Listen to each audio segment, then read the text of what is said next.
There it is. The wise squirrel.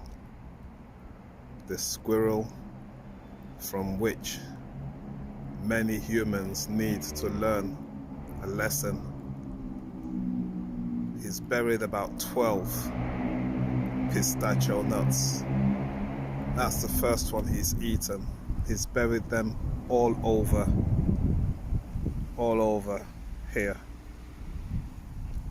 And if you think that squirrel is gonna leave this vicinity so that someone else comes to reap the fruits of his wise labor, you must be mistaken.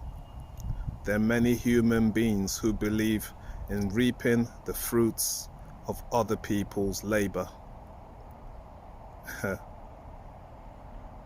If a squirrel,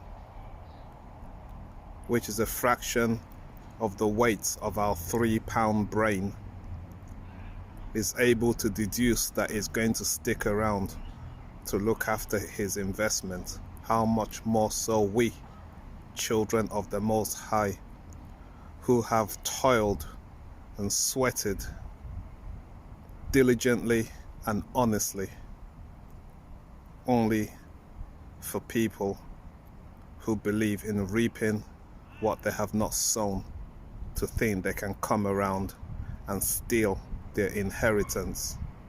God forbid.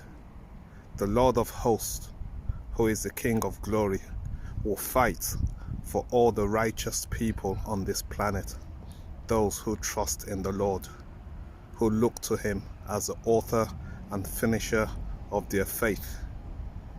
He will fight for each and every one of you. In Jesus' name I pray. Amen. To God be the glory through Jesus Christ our Lord. Amen.